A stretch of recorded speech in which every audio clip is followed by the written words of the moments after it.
The Unbought Integrity. The rain fell on New York City with a vengeance, a silver-grey deluge that, for Arthur Pendleton, was merely an inconvenience behind the bulletproof glass of his Maybach. He was headed to the Pendleton Foundation Gala, an event of obligation, not pleasure. As he stepped into the gleaming lobby of his building, a sudden chill gripped him. He patted the inner pocket of his tuxedo. Empty. His world collapsed, not for the money or the cards, but for his late father's worn leather billfold. Inside was a faded photograph and a single $100 bill, a symbol of paternal advice.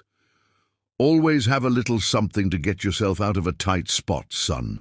While Arthur initiated a frantic and fruitless search, the rain was a different kind of torture for Eleanor.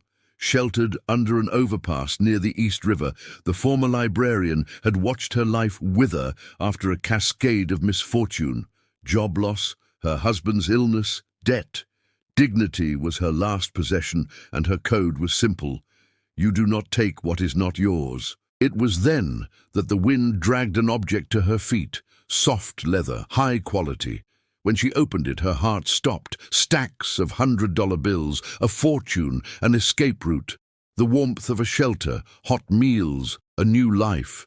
Her trembling hand touched the notes, temptation whispering promises. But then she saw the photograph, a man with a kind face that reminded her of her own father, and the solitary aged bill, and the name in the wallet, Arthur Pendleton, a titan.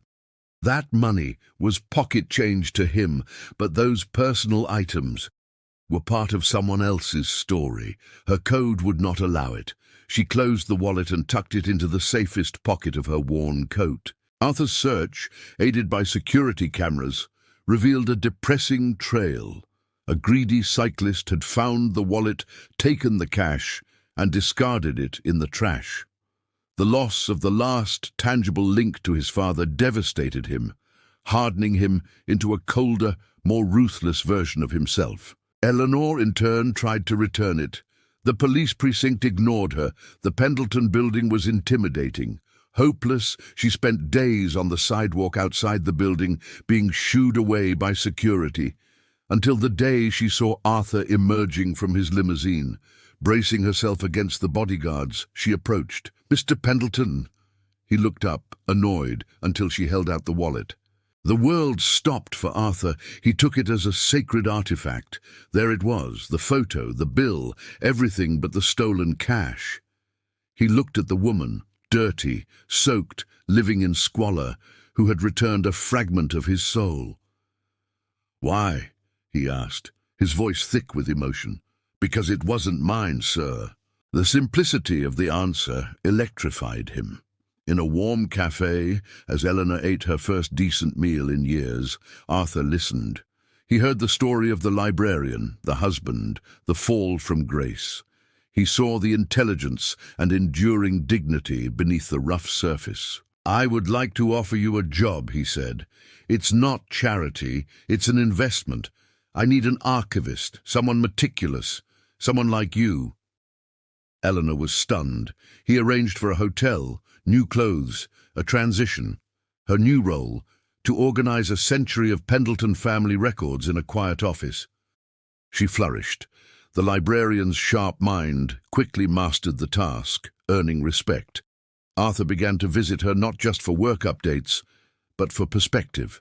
She unearthed letters from his grandfather speaking of the Pendleton family, meaning all employees, and from his father about responsibility to the community. Her quiet influence was tested when Arthur planned a hostile takeover of Sheffield Tools, a family-owned factory. The plan was cold: lay off 40% of the workforce to boost profits. The board was salivating. Eleanor heard and grew still. "Their factory is in Cedar Ridge, isn't it?" she asked. She placed a photograph on his desk, his father and Sheffield's founder, James Sheffield, at a community picnic. "Your father wrote that a company is the bedrock of a community. To hollow it out would be a betrayal of everything he stood for." That night, Arthur didn't sleep. The image of the cyclist taking the cash and discarding the heart of the wallet haunted him. Was he any different? In the board meeting, he placed the old photograph on the table. "We are withdrawing our bid," he announced to furious protests. "Instead, we will offer a partnership. We will invest in modernizing the plant and retraining the workers." It was a revolution. Some called him a fool, others a visionary. For Arthur, it was redemption. A year later, Eleanor was no longer just the archivist. As the new director of corporate legacy and ethics, she was Arthur's moral compass. The Pendleton Foundation now actively fought homelessness. One evening, Arthur stopped at her office door. "When you returned my wallet, I thought I was giving you an opportunity," he reflected. "But I was wrong. You gave me the chance to remember the man my father hoped I would become." Eleanor smiled. "We found each other at a crossroads, Arthur. You gave me a hand up.